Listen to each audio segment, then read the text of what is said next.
Who's better? Could the grass be greener on the Android side?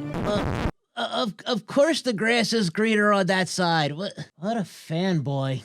No, not literally. These are not simple answers. These Pro phones retail starting at $1,000. Are they worth it? Now you might be surprised that one of these phones has a serious flaw. Oh my God, no! For the first time on this channel, I'm comparing an iPhone to an Android device. Oh my God! Okay, it's happening. Everybody stay calm. We've got the Pixel 8 Pro versus the iPhone 15 Pro Max. Would you switch just because of how the camera looks? I guess we'll find out.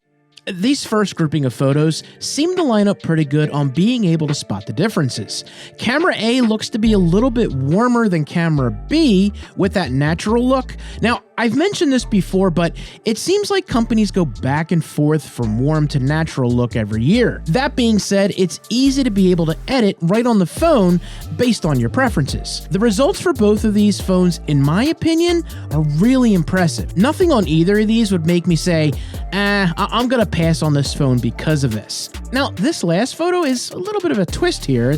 It's a little harder to tell apart. Now, Camera B is ever so slightly more natural in the trees in the background. Next up, let me show you some of the results with the rear camera video test. Oh, by the way, if you want to compare the camera specs on these phones while I'm showing you, I'll go ahead and leave it in the description. It would take too long to read, and I just want to get this started. All right, so this is going to be extremely interesting. We've got some noise going on, car noise. We've got leaf blowers going, machines, birds, and a little bit of wind. And I'm interested to see how the Pixel 8 handles that.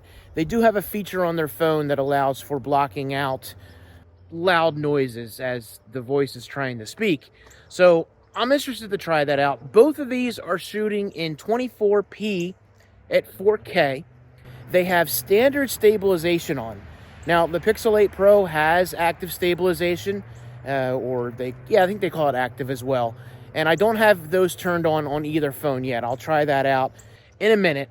But right now we're testing the audio and we're testing the video, obviously. Right now the sun is in my face.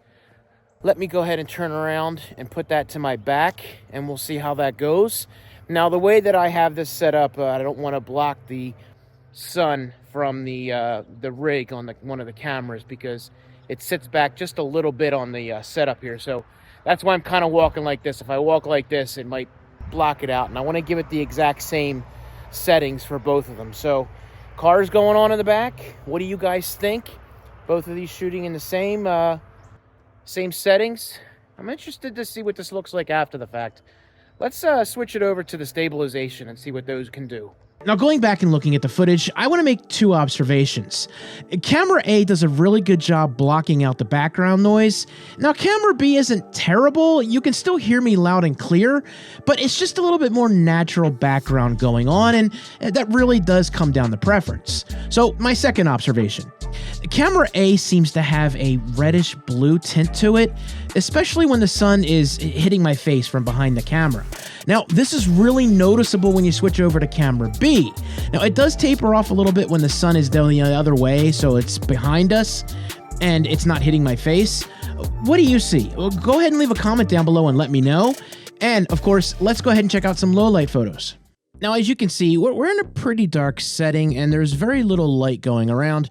Camera A in these first few pics is attempting to lighten up the darker parts of the scene, more so than Camera B. Now, in some cases, this could be helpful, but for this event, I really do like the look of Camera B better. It's more natural, and you can still see everything that I was shooting, even though the lights were down and it's a little bit darker. Now, this last pic is a bit of an oddity. As you can see here, Camera A all of a sudden went dark, and compared to Camera B, it does look like it's lit up. Now, this is only a little bit different from the other pictures that we had, but Camera A, I'm not sure what was going on here. Maybe it has something to do with the backlighting, but I just wanted to compare these two and let you know that sometimes it can change it around.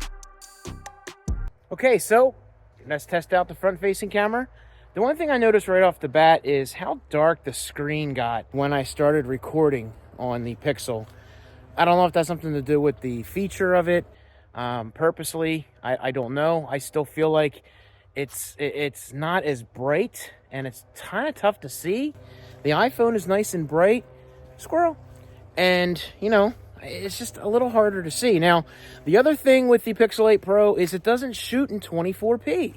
Both shoot in 4K. The standard setup on the Pixel 8 was in full HD, so I had to switch it. And of course, doesn't have the 24p. So I did switch the iPhone to 30p, give it a fair fight. And what do you guys think of the audio? What do you guys think of the video? Which is which? I didn't mention that in the other video. I was debating on how to do this presentation, but right now you're watching each of these videos and I haven't told you which is which yet. So which looks better, which sounds better? Do you already know?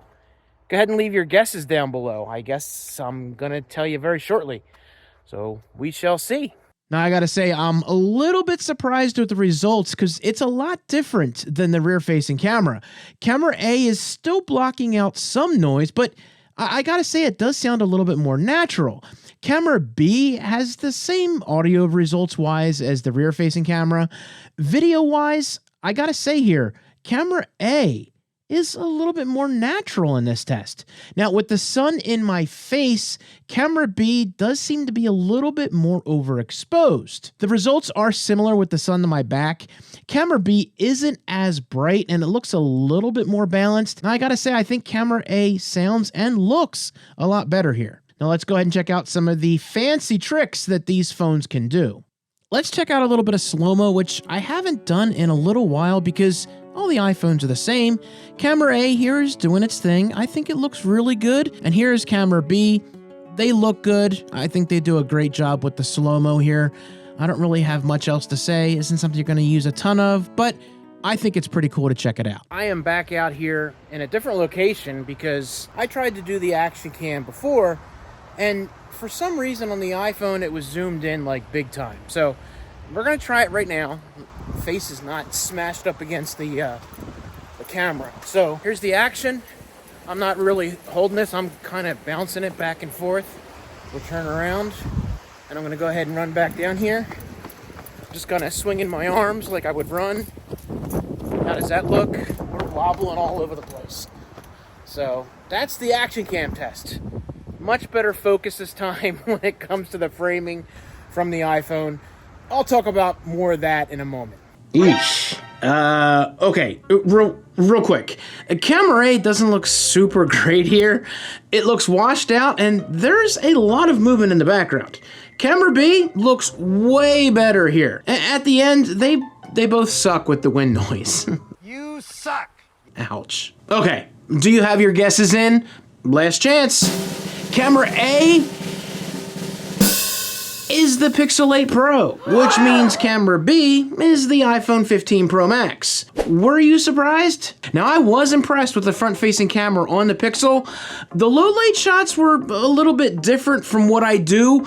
I usually go outside and just take pictures in the pitch black for stars, but I wanted to compare something that might be used in most situations. One thing is I also messed around with the noise cancellation on this Pixel, and I think it's pretty cool. Here's a sample with and without the filter, which lets you set wind, noise, and even voice. And the train is blowing in the background. The wind actually picked up a little bit, and I'm actually interested to see the big difference in this as opposed to what I've seen. So, horn's still blowing. I don't even know if you can hear it.